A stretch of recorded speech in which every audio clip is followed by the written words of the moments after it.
Hello friends, welcome to work on computer. अभी तक आपने हमारा यूट्यूब चैनल को सब्सक्राइब नहीं किया तो इसको सब्सक्राइब करिए, लाइक करिए, शेयर करिए। आप देख रहे हो HP का 5821 मॉडल का प्रिंटर।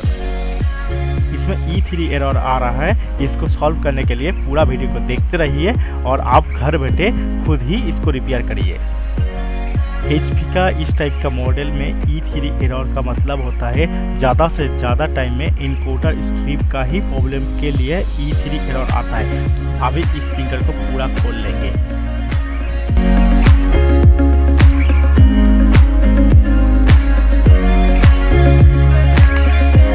अगर आप मेरे चैनल पर नए हैं तो सब्सक्राइब करिए। HP E3 E4 रिलेटेड और भी वीडियो देखने के लिए ऊपर आई बटन में क्लिक करें।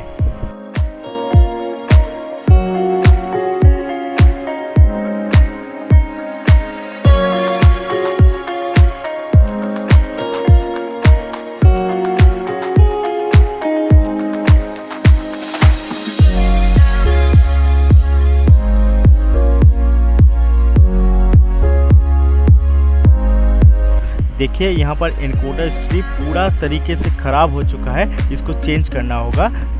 एनकोडर स्ट्रिप का काम होता है हेड को सेंस करना।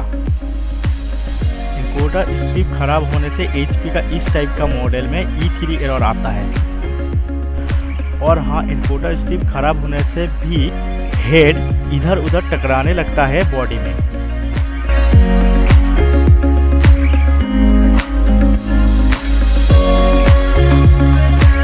यहाँ बहुत गंदगी है, इसको भी साफ करेंगे।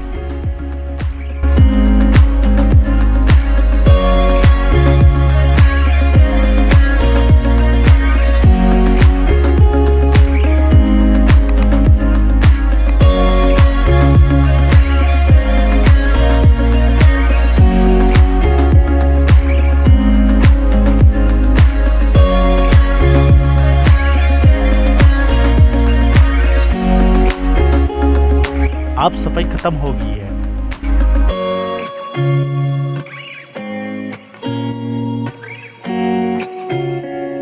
अब एनकोडर स्ट्रिप को चेंज करेंगे।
आप पूरा प्रिंटर को पैक कर लेंगे।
प्रिंटर तैयार है। अगर आपको प्रिंटर रिपेयरिंग रिलेटेड वीडियो पसंद है तो हमारे यूट्यूब चैनल को सब्सक्राइब करिए।